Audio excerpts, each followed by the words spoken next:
నిహారిక తెలుగులో చేసిన చిత్రాలన్నీ తేడా కొట్టిన సంగతి తెలిసిందే.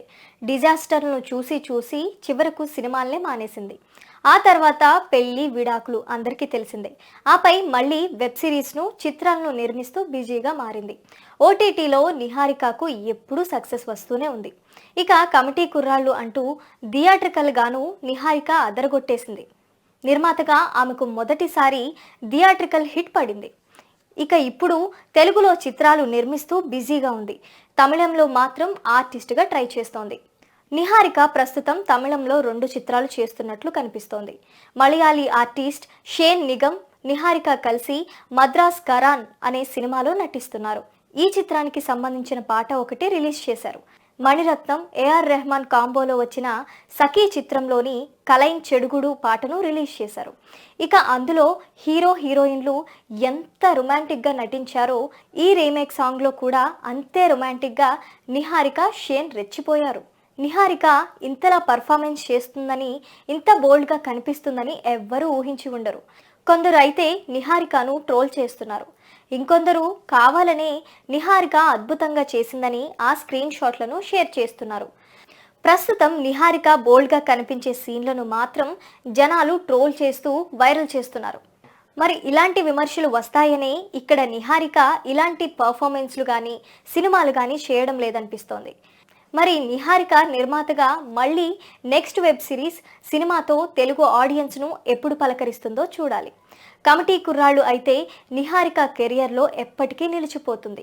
దాదాపు 20 మంది కొత్త ఆర్టిస్టులను, కొత్త టీంను టాలీవుడ్కు పరిచయం చేసి తన అభిరుచిని చాటుకుంది. మరి ఇలాంటి విమర్శలు వస్తాయనే ఇక్కడ నిహారిక ఇలాంటి పర్ఫార్మెన్స్ కానీ సినిమాలు కానీ చేయడం లేదనిపిస్తుంది. మరి నిహారిక నిర్మాతగా మళ్ళీ నెక్స్ట్ వెబ్ సిరీస్ సినిమాతో తెలుగు ఆడియన్స్ని ఎప్పుడు పలకరిస్తుందో చూడాలి. కమిటీ కుర్రాళ్ళు అయితే నిహారిక కెరియర్లో ఎప్పటికీ నిలిచిపోతుంది. దాదాపు 20 మంది కొత్త ఆర్టిస్టుల్ని, కొత్త టీంను టాలీవుడ్కి పరిచయం చేసి తన అభిరుచిని చాటుకుంది. నిర్మాతగా నిహారిక స్థాయిని పెంచింది కమిటీ కుర్రాళ్ళు సినిమా అన్న సంగతి అందరికీ తెలిసిందే. రాజకీయాలు తనకు తెలియవని, ఆసక్తి ఉండదని అంటూనే తరచూ రాజకీయ సెటైర్లు వేస్తూ హాట్ టాపిక్గా అవుతున్నారు వివాదాస్పద డైరెక్టర్ రామ్ గోపాల్ వర్మ. నటుడు అల్లు అర్జున్ అరెస్టును తీవ్రంగా వ్యతిరేకించిన ఆయన తాజాగా సీఎం రేవంత్ రెడ్డిని టార్గెట్ చేశారు.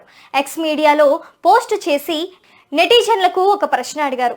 తెలంగాణ ముఖ్యమంత్రి రేవంత్ రెడ్డి, ఇండియాలో పెద్ద స్టార్ అల్లు అర్జున్ మధ్య పోలికేంటో తెలుసా అని ప్రశ్నించిన ఆర్జీవి, ఇద్దరు వారి వారి బెడ్రూమ్లోనే అరెస్ట్ అయ్యారు అని క్యాప్షన్ ఇచ్చి వీడియోని పోస్ట్ చేశారు. ఇదివరకు నోటికి ఓటు కేసులో రేవంత్ రెడ్డి అరెస్ట్ అయ్యారు.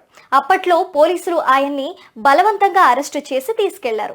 అప్పట్లో బీఆర్ఎస్ ప్రభుత్వం కుట్రపూరితంగా అరెస్ట్ చేయించిందంటూ రేవంత్ రెడ్డి ఆరోపించారు.